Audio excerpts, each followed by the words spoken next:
Hey everyone, Eggman here with another video, and we just got back from Anime Expo, which was my first Anime Expo ever, but also one of the first anime conventions I've been to, especially in the last couple years. And any of the previous ones I've been to have been in like the middle of Kansas, which no disrespect to Kansas, but the California ones are like 10 times bigger, 10 times louder, and there's like 10 times as much stuff to do there. So super overwhelmed, and it was such a great event, especially when I am, so invested into these Bandai card games, this Dragon Ball Super. There's a lot of cool dioramas and product there. There's Digimon as well. They had this whole section where they're showing off Digimon Survive. I was able to test it out, but I couldn't take any photos or videos. But there's also some Digimon cards on display. So all of the EX2 and BT9 super rares and all R's were there.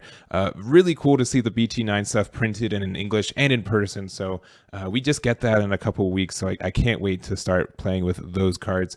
But also the highlight event was the One Piece stuff. And there was a lot of One Piece at this event. Specifically, there were two things. There was the movie that's coming out later this year, but also a little bit more for me is the One Piece card game that also drops later this year. And for the One Piece card game, not only did they have merchandise on display, including English versions of the starter decks and the first pack to come out, but they also did have some demos to teach people how to play the game, which were not only super cool, but if you're there early enough in the day, you could also walk away with a demo deck as well as some promotional packs too. So we did not only get those, but the nice folks who are running the booth at Play TCG gave me some extra ones to give out to you guys. And if you guys saw the title of this video and clicked on it because you wanted some promo packs, that is where these are going. So we are giving these away. There are two ways to get these. First, during my live streams this week and the weeks following, I'll be doing at least one Piece kind of testing session a week, and at the end of those sessions we'll be giving away promo packs to people watching. So make sure to follow me on Twitch if you haven't already. They should be a lot of fun, and I am looking forward to it. But also, I've updated the July giveaway that we're doing this month. Not only have we reached our upgraded giveaway for the month already, but I've added 5 additional wins in the $5 tier for 5 individual chances to win a One Piece promo pack. For more details on how this giveaway works, I've linked a video in the description as well. And if you have any questions about it, please let me know. But these will be pulled at the end of the month, and so there's an additional 5 chances to win these One Piece promo packs. So that is how we're doing that, but we also want to go over and look at exactly what's in these promo packs and what's in these demo decks. So let's go do that right now. So we're going to open up one of these promo packs to see what's inside, as well as one of these demo decks. Again, these cards can't be used in tournament moving forward, but they do have some starter deck cards as well as some new cards from the first booster that I haven't gone over. So I just kind of want to go over these cards and just my thoughts on them in general too, because just going through some of these demos, it was pretty clear to me like some cards are actually kind of good and kind of whatnot. But let's go over what's in these promo packs first and what you have a chance to win either through my giveaways on Twitch or YouTube. But going into this first, we do have 5 cards in here. They are the same 5 cards, which means you need 4 of these promo packs to get a playset of any of them. But first, we do have the Monkey D. Luffy right here. So it is a 6 cost with 7k. It has Dawn ×2. This character gains Rush. So if you put essentially 8 Dawn into this thing, or if you use the new red starter deck and with like a Nami on board or something, you pay this for 6, and then you can give it 2 rested Dawn to make it a 9k that has Rush too. So this could be like a really good like end game kind of like just powerhouse, especially since it's a 7k. It's kind of difficult to get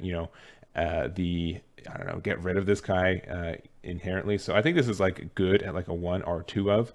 Especially when I've been playing a lot of the red starter deck, sometimes you just like run out of plays, or like you have way too much Dawn at the end of the game. You don't know what to do with it. So I like this card a lot. I think this could be kind of viable.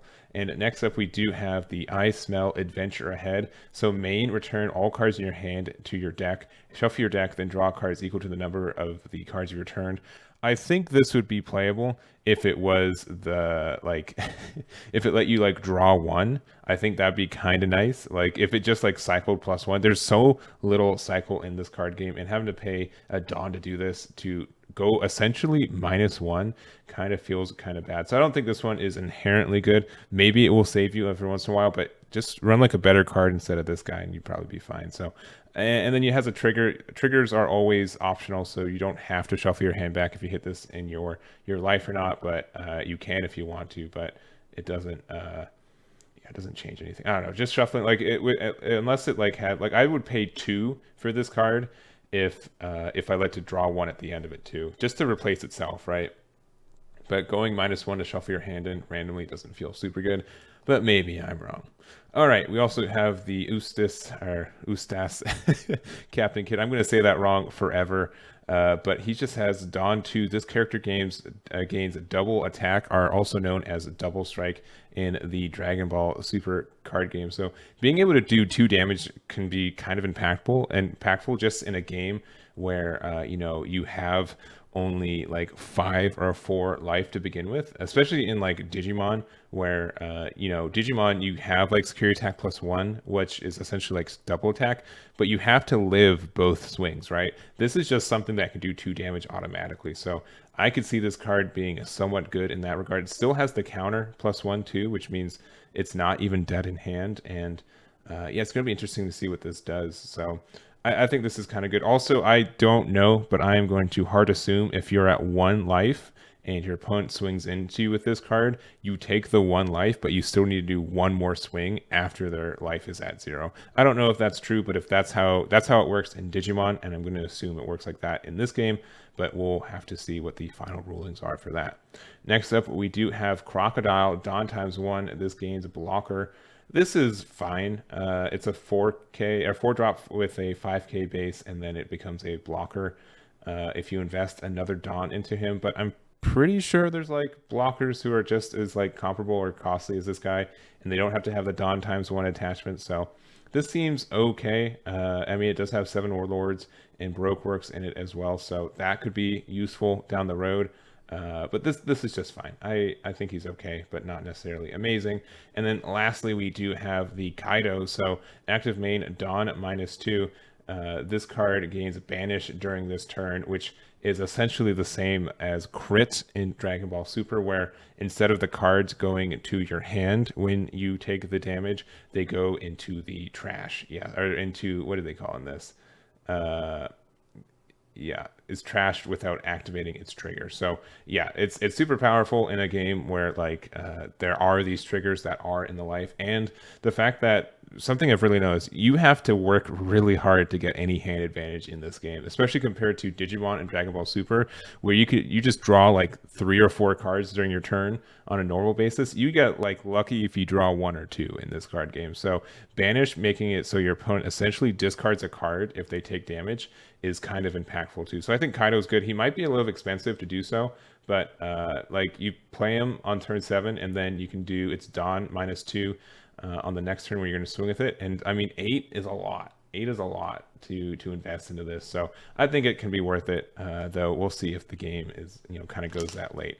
All right, that is the promos, and let's go into the demo deck as well. So I'm pretty dang sure these are the exact same as what we were playing with, and we'll go from there. So, oh, there's one of these guys. Oh no.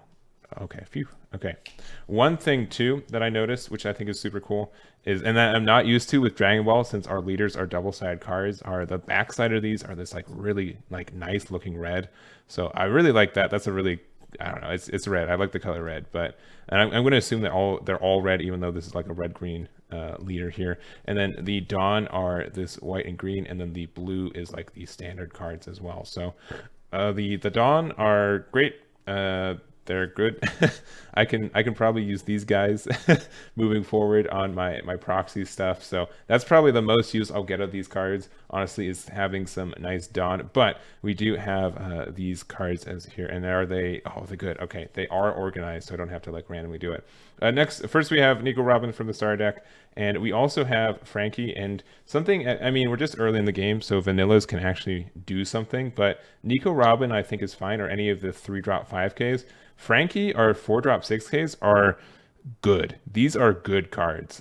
These will be played, in my high opinion. Just being able to pay 4 Dawn to play a 6K, that most of like the easy removal is at like a 3 cost or 5k or less. This gets over both of those, as well as like a 6k swing into a 5k leader just means that that you just do a lot of damage on them. They're gonna have to like invest 2 cards or one of their like super counters to do that, and you get a lot of value from this. And then if they want to try to get rid of this, they have to at least invest like a Dawn on like a leader swing or something to do so. So I think Nico Robin's fine for 3, but yeah, like Frankie of 4 cost 6k is fantastic. Also, I skimmed right past the leader. Can you believe that we already have a red-green leader in this game? Or like even multicolors? Like Dragon Ball Super had to like wait like 3 years, and then they made 6, and then they stopped making them. Like there's this, and we just got like the new Kaido one announced as well. So anyways, active main once per turn for 4. Select one of your supernovas or Straw Hat Crew types with character card or type character cards with a cost of 5 or less as active or set to active, and it gains plus 1k power during this turn. So it pretty much just gives like dual attack to your dudes. And dual attack in a game like this is very great. So we have these Frankie here, right? And so the Frankie is a 6k. Let's say we put like a Dawn or 2 underneath it. It is now an 8k. It swings in. And then for 4, we can restand it, and now you still get the investment of these guys back again, and now it's a 9k because it's another 1k boost. So that's why, like, especially in this deck, Frankie is great because you're able to just make this really cheap big boy who you're able to put pressure with 2 really large swings without even having to invest a lot of cards for it. You just have to invest a lot of Dawn for it, because again, card advantage is really difficult. So if you can get advantage with using your Dawn instead, that's usually the way to go. We also have the Cavendish, and so this, as you'll see, not all of these cards do have counters, so something to balance it out, kind of like in Dragon Ball Super when you give something like a 10k combo, because it's hard to actually find energy to invest into that. This just doesn't have a counter at all. But on play, you may add 1 card from your life to your hand. This character gains Rush. So everything has Summoning Sickness in this game. So being able to swing with it immediately can potentially make it so your opponent doesn't know what's going on. Though for 4, most of the time I found that with this leader, like I'd rather spend the 4 to restand something else and give the plus 1k than give this Rush or something. I mean, you get another body on board, but I still think like the investment. This is I almost like never did that effect from this guy. We also have the 2-drop vanillas. These ones are like waning at like, these aren't very good. I mean, they're counters, and that's most of the time I use them. I almost never played these for their cost unless I had like floating Dawn, but I almost rarely did. I didn't think the size are good in a deck like this. We also do have the 2-drop Sanjis, and we get 3 of these, and I wish we got 4. These are what I've been calling the super counters because they are a counter of 2k. So, and then also activate main. Once per turn, you may add 1 card from your life to your hand. This character gains plus 2k power during the turn, then give this character up to 2 rested Dawn cards. So essentially this becomes a 7k if you take a life for it. Though something to consider is that like in Dragon Ball Super, like taking cards from your life is normally good, and like you want to do it like early game. This game you have like half as much life, and you got to be careful on when to do it. I think the Sanji can be worth it sometimes, but most of the time I just want to keep it in my hand for a 2k counter.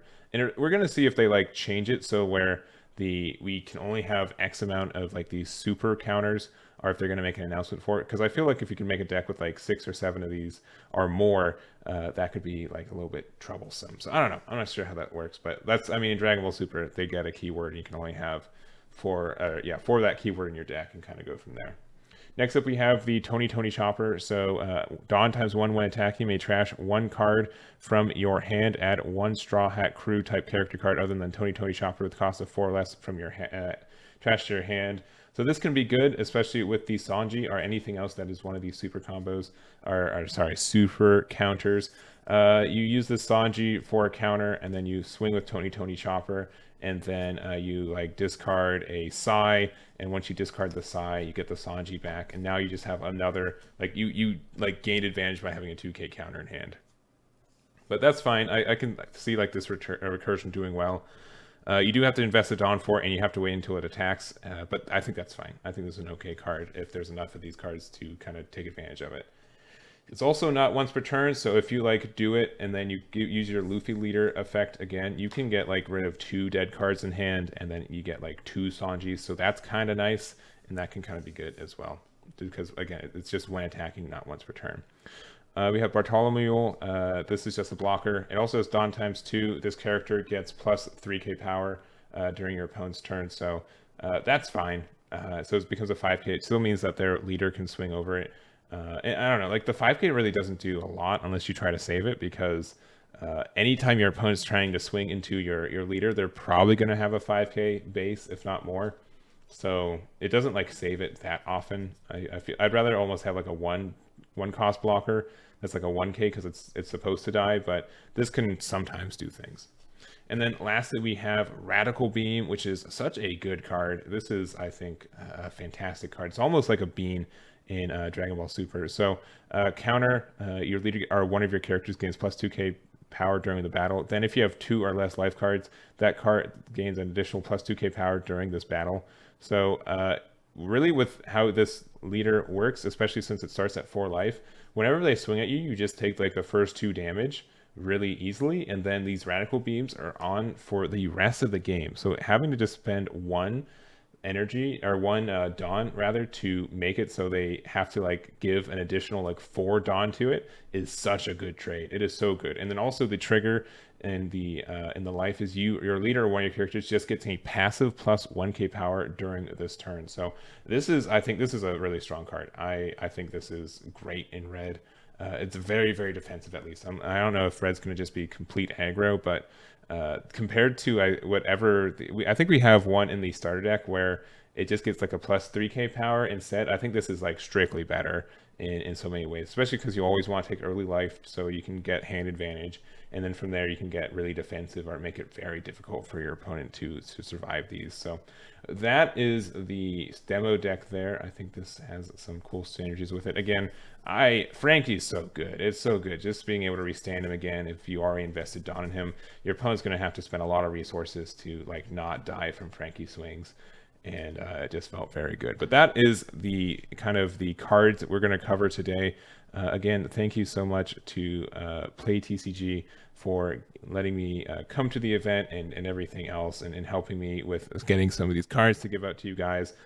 Make sure, again, if you've made it this far, hit the like and the subscribe button. You obviously like my content. Watch out for my giveaways this month and probably for the next couple weeks too.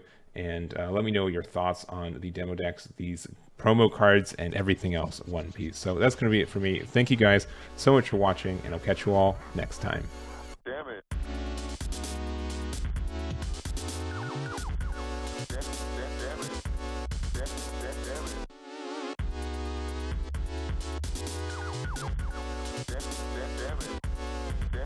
Damn it.